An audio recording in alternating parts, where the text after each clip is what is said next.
نحمده ونصلي على رسوله الكريم ونعوذ بالله من شرور أنفسنا ومن سيئات أعمالنا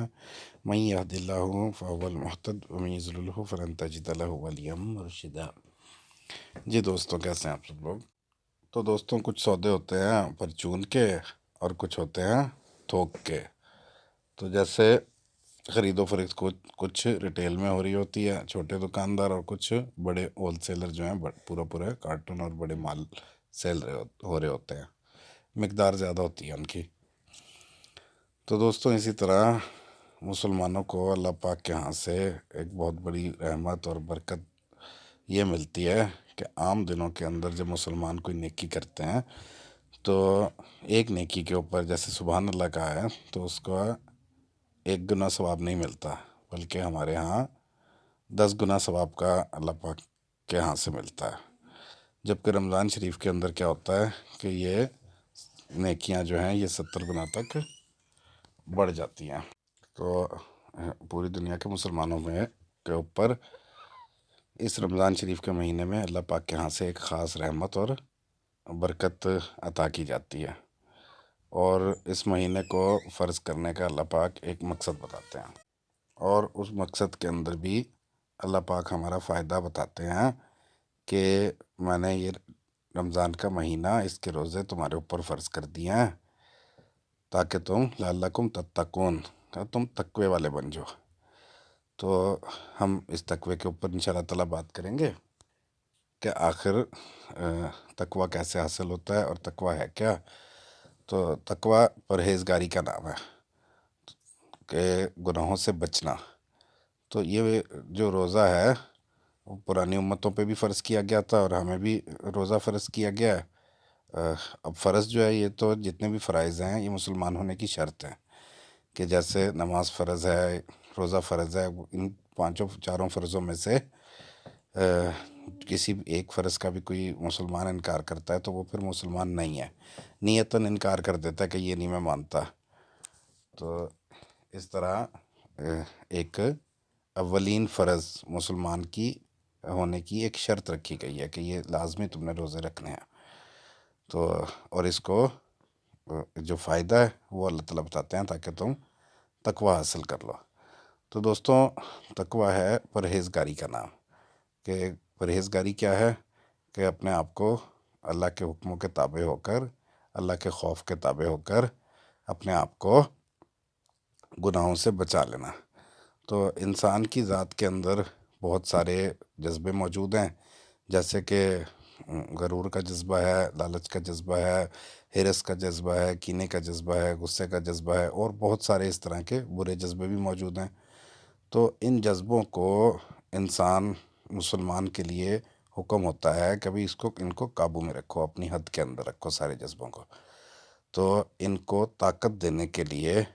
اگر کوئی چیز طاقت دیتی ہے تو روزہ جو ہے وہ ان کو طاقت دیتا ہے، اور اس کی وجہ سے ہی اللہ تعالیٰ کا خوف نصیب ہوتا ہے انسان کو۔ جب وہ طاقت انسان میں آتی ہے تو وہ انسان گناہوں سے رکتا ہے، اور اگر نفس کمزور ہو انسان کا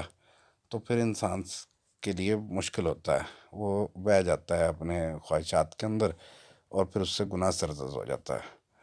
تو ہم ان گناہوں کے بارے میں انشاءاللہ تعالیٰ روزوں میں بات کرتے رہیں گے کہ جو ہمارے سے سرزد ہو جاتے ہیں۔ تو ایک حدیث پاک کا مفہوم ہے کہ کچھ لوگوں کے لیے روزہ ایسا ہے کہ جیسے بس خالی بھوکا پیاسا رہنا، کو فائدہ کوئی نہیں دیتا ان کو۔ تو عبادت فائدہ کب دے گی کہ جب اس کے ساتھ تقوی ہوگا، اس کے ساتھ پرہیزگاری ہوگی۔ اور روزہ تو رکھا ہی اس لیے جا رہا ہے، ایک تو اس لیے رکھا جا رہا ہے کہ اللہ پاک نے فرض کیا ہے، اور دوسرا اس لیے رکھا جا رہا ہے کہ اس کا فائدہ ملے۔ فائدہ اللہ پاک نے کیا قرآن پاک میں بتایا،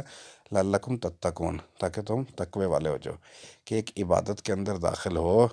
جب نماز پڑھ رہے ہیں، مصلی کے اوپر کھڑے ہیں، تو اس وقت کوئی ایسی حرکت نہیں کرتے ہیں۔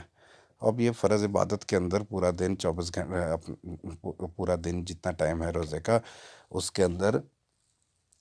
روزے کی حالت میں موجود ہیں، مسلسل جو ہے اللہ پاک کا خیال اور اللہ پاک کی یاد جو ہے، جو کہ اللہ پاک نے فرائض دیے ہیں ہمیں، ان کی ایک یہ بھی حقیقت ہے کہ اللہ تعالیٰ کا دھیان، اللہ تعالیٰ کا خیال جو ہے وہ باقی اعمال کو چھوڑ کر تو وہ بھی ساتھ اللہ تعالیٰ کا شامل ہو جائے، اور اللہ تعالیٰ کی عبادت اور اللہ تعالیٰ کا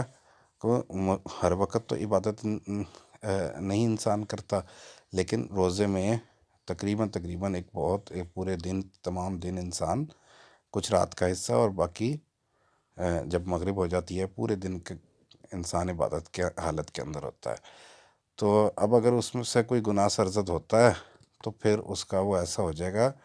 کہ جیسے بھوکا پیاسا رہنا۔ مثال کے طور پر جیسے کہ اگر کوئی غیبت کرتا ہے تو حدیث پاک کا مفہوم ہے کہ بھئی اس کی نیکیاں جو ہے وہ آٹومیٹکلی دوسرے بندے کے پاس چلی جائیں گی۔ اسی طرح کوئی دل دکھانے والی بات کی ہے اور کوئی غصے کے اندر انسان بہت تکلیف کے اندر ہوتا ہے، بھوک کے اندر ہوتا ہے، پیاس میں ہوتا ہے، تو کوئی ایسی بات ہو بھی جاتی ہے تو گناہ ہو گیا، تکلیف دے دی کسی کو، تو اس کا نتیجہ کیا ہوگا کہ اس کی نیکیاں اٹھا کے اس کا ثواب دوسرے انسان کے پاس چلا جائے گا۔ تو اب کیا رہ گیا؟ بھوکا پیاسا رہ گیا بس۔ تو اس کے اجر اور ثواب اور اس کا جو اصل مقصد تھا، تو جس کی وجہ سے اللہ پاک نے وہ عطا کیا تھا کہ تمہارا نفس طاقتور ہو جائے تو اور برائیوں کو چھوڑ دے، تو وہ فائدہ اس کو حاصل نہیں ہوگا۔ تو روزے کا ایک بہت بڑا مقصد جو ہے وہ تقوی کو حاصل کرنا ہے، تقوی کا حصول ہے۔ تو اور یہی اللہ پاک نے بیان فرمایا ہے کہ لعلکم تتقون، کہ تم تقوی والے بن جاؤ۔ تو دوستوں، اللہ تعالیٰ سے دعا کرتے ہیں